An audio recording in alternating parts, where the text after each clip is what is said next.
Upbeat exchange पर जो लोग ट्रेड करते हैं उनके लिए एक बहुत ही ज़रूरी खबर है।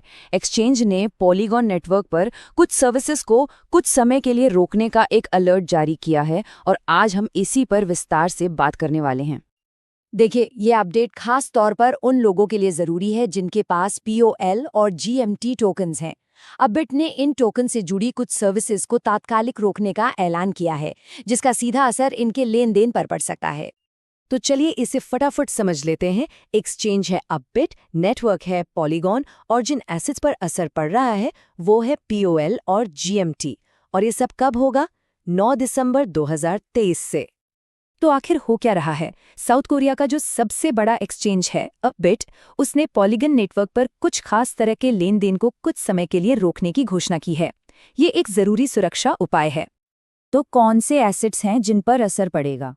पहला है पोल, जो पॉलीगॉन इकोसिस्टम का अपना नेटिव टोकन है, और दूसरा है GMT, जो स्टेपिन का गवर्नेंस टोकन है। इस रोक के दौरान इन दोनों टोकन्स के डिपॉजिट और विड्रॉल बंद हो जाएंगे। अब सवाल ये उठता है कि अपबिट ऐसा कर क्यों रहा है? इसकी वजह है एक हार्ड फोर्क।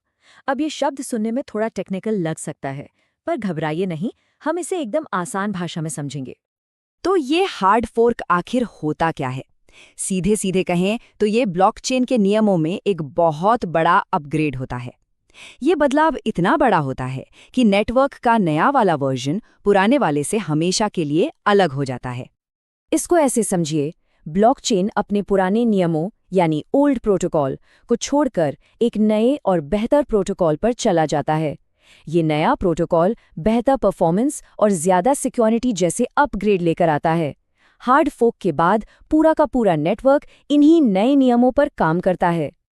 और देखिए, सबसे ज़रूरी बात यह है कि इसमें घबराने की कोई ज़रूरत नहीं है। ये क्रिप्टो इंडस्ट्री में एक बिल्कुल स्टैंडर्ड प्रैक्टिस है।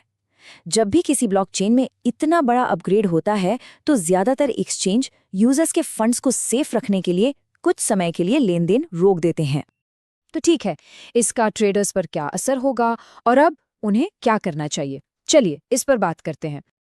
ये तारीख और समय बिल्कुल नोट कर लीजिए, 9 दिसंबर सुबह 9 बजे UTC। ठीक इसी समय से ये रोक शुरू हो जाएगी। ये एक पक्की डेडलाइन है।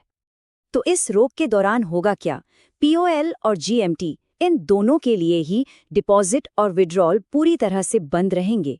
हाँ, एक बात ध्यान रखने वाली है कि इन एसेट्स की ट्रेडिंग शायद जारी रह सकती है, लेकिन ये उस समय के मार्केट की स्थितियों पर निर्भर करेगा। तो अब करना क्या है? सबसे पहले, अगर कोई भी ज़रूरी डिपॉजिट या विड्रॉल करना है तो उसे डेडलाइन से पहले ही निपटा लें। दूसरा, सर्विसेज वापस कब शुरू होंगी, इसकी जानकारी के लिए अपबिट की ऑफिशियल अनाउंसमेंट्स पर नज़र बनाए रखें। तीसरा, अगर दूसरे एक्सचेंजेस भी इस्तेमाल करते हैं तो वहां भी चेक कर लें कि कहीं उन्होंने भी तो ऐसी कोई रोक नहीं लगाई है। और आखिर में, इस अस्थायी रोक को ध्यान में रखकर अपनी ट्रेडिंग स्ट्रैटेजी को एक बार फिर से देख लें। अब हो सकता है ये एक असुविधा लगे, लेकिन असल में ये सुरक्षा के लिए बहुत ज़रूरी है। चलिए समझते हैं कि ये अस्थायी रोक आखिर एक अच्छी बात क्यों है। इस रोक के 3 सबसे बड़े कारण हैं। पहला, यह सुनिश्चित करता है कि नेटवर्क अपग्रेड के बीच में कोई भी ट्रांजैक्शन फेल ना हो या कहीं खो ना जाए। दूसरा, ये लोगों के फंड्स को पूरी तरह से सुरक्षित रखता है। और तीसरा, इससे अपबिट को भी अपने सिस्टम को नए प्रोटोकॉल के साथ सिंक करने का ज़रूरी समय मिल जाता है। अपबिट का ये फैसला एक प्रोएक्टिव यानी पहले से सोचा समझा और सुरक्षित कदम है। सोचिए, अगर ये रोक न लगाई जाती तो अपग्रेड के दौरान ट्रांजैक्शन के फेल होने या फंड्स के खो जाने का भी खतरा बना रहता। तो कुल मिलाकर बात यह है कि इस तरह के कदम एक अच्छे और जिम्मेदार एक्सचेंज की पहचान होते हैं। इसका मतलब है कि अपबिट लगातार सर्विस देने से ज़्यादा यूजर्स की सुरक्षा को अहमियत दे रहा है।